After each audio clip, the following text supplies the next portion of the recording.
Today's the day to pick up my brand new Triumph Trident, and there were absolutely loads of questions on the last video about it, so in this video I'll answer as many of them as I can.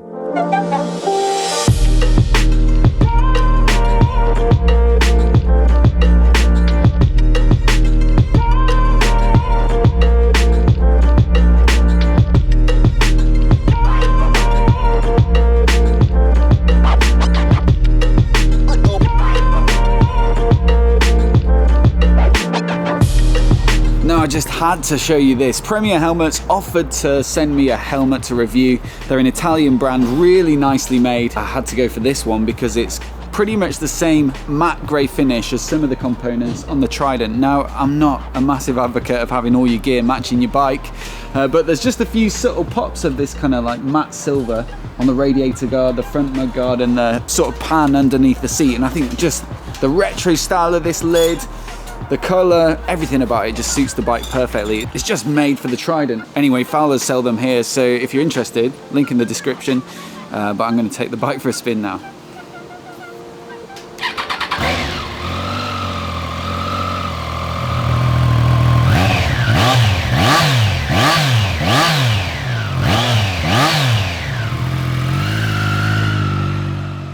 So I did manage to get a half decent ride in, but to run the bike in, Triumph recommend keeping the throttle moderate and the revs at about 5,000 max. I've already booked in that first service next week, so I'll bring you some proper rides soon. But in the meantime, it was good enough to re-familiarise myself with it and answer some of those questions.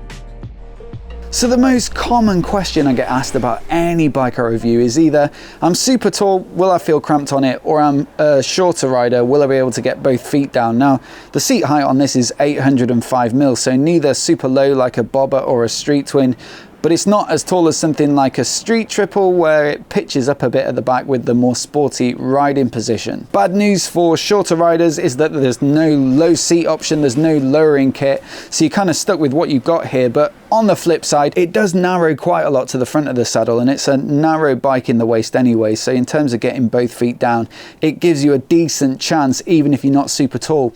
I'm 175 centimeters, so pretty moderate in height, and this bike is a perfect fit for me. On the press ride, we had a couple of riders that were like 6 foot, and I think they found it okay as well.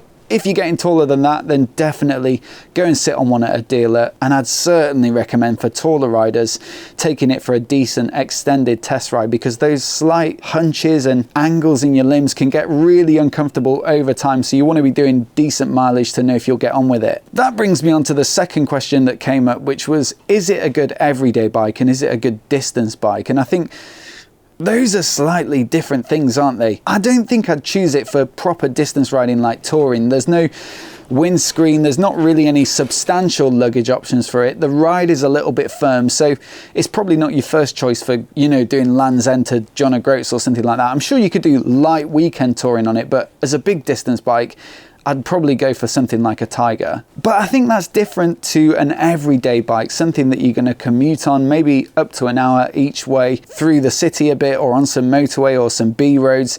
I think it's a perfect bike for that, and they absolutely designed it for that. They knew it would be a good first bike for people whose only mode of transport it would be.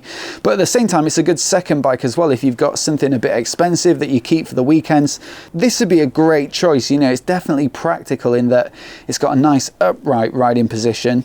The bars are nice and wide. It's very lightweight and maneuverable, but at the same time, it's loads of fun. If the roads do get a bit more interesting, if the pace does pick up, there's easily enough there to put a smile on your face. Slightly left field question next, but I did say that my second biggest audience now, certainly in terms of countries, is India. There might have even been like 10 people asked this on the first video I made about this bike, but they were asking what the ground clearance is. I suppose the road surfaces are worse there, so you don't want to risk scraping the underside of the bike.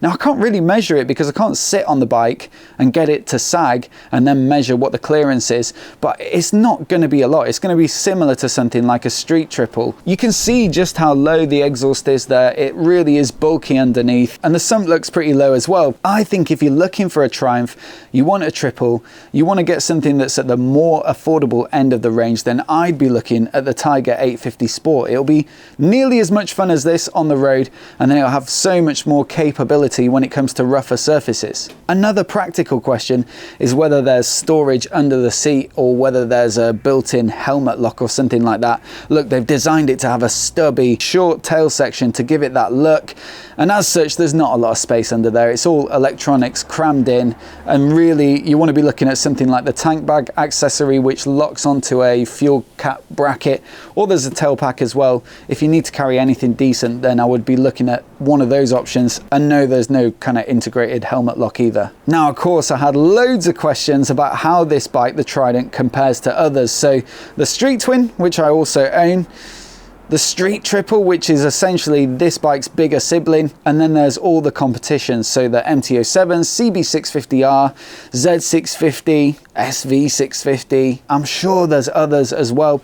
So what I'm going to do is I'll do a direct comparison with the Street Twin maybe later this week or next week, because I've got both bikes at my disposal and I can go out and ride them.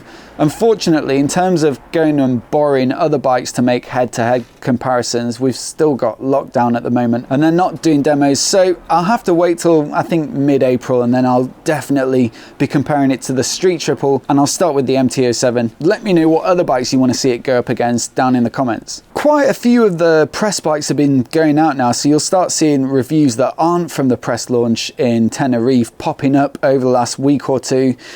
Some of the things that have been coming out of them, I mean, generally people seem to like the bike, but I did see on Lamb Chops his review, he said that the suspension specifically at the rear was quite firm, so I did have a few questions asking me to kind of validate some of those views. I will say it is a firm ride, and of course when you're riding it in Europe where the road surfaces tend to be better, Tenerife certainly, most of the roads are like totally marble smooth, so in terms of how it soaks up horrible road surfaces, you don't get that much chance to test it out. But just for my short ride today, I will say it is on the firm side. One of the criticisms that's leveled at the MT-07 often is that the suspension is wallowy and too soft, and I think when you're at this kind of budget, you know, this isn't top end Öhlins forks and shocks where they're able to make the ride feel super plush, but at the same time it's taut and it handles well. I think at this end of the spectrum, you're probably looking at something that feels a bit too soft, or they'll make it firm and make the bike handle really well, and you're not going to have a totally plush ride. But for me, it's fine. I'd rather have the handling, and this bike certainly handles well. And I think Triumph are so known for making great handling bikes that they probably prioritized something that was loads of fun in the corners, as opposed to making something like super soft that was just good for straight lining basically. Now the other thing that I've seen in a few reviews is that some people have found the throttle a bit laggy. Now I wouldn't say it's the most lively, certainly in the first sort of half of a twist. As you start to really wind it on, it comes alive a bit more.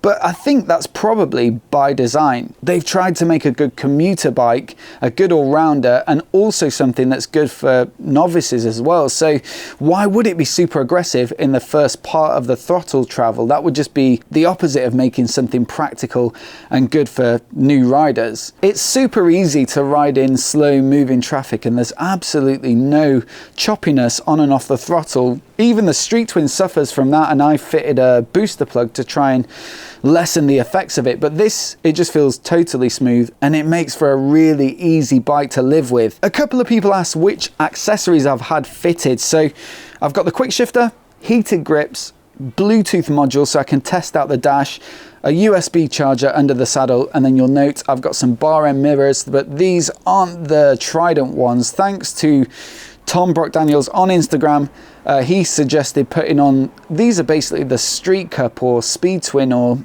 Street Triple or Speed Triple RS. All of them have these mirrors, and I think they suit this bike absolutely perfectly, especially in matte black, because these have a matte finish as well. So those are the things that I've gone for. There's so much in that Bluetooth module though that I think I'll make an entire video about the best accessories and why I perhaps didn't choose some of the other ones that are in the catalogue. I also had a question about about whether I'll be doing any mods, because I customized my Street Twin quite a lot. It's got loads of different parts on it from Moto and Customs and places like that.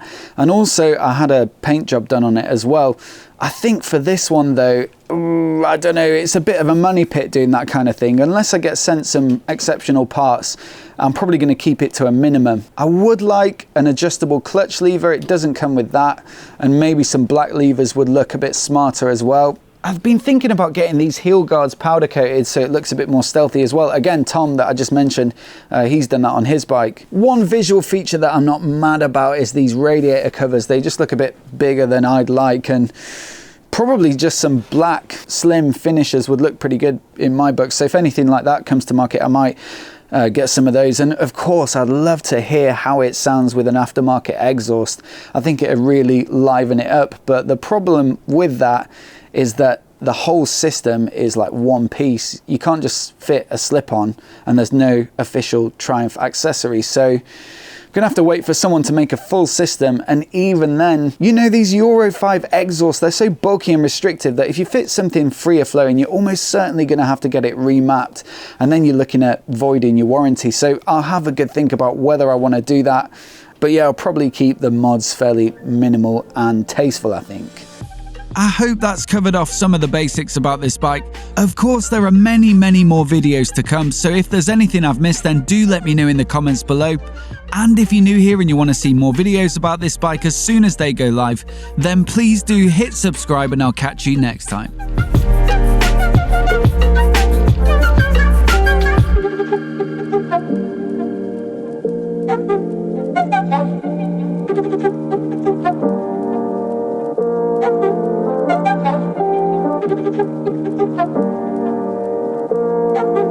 Thank you.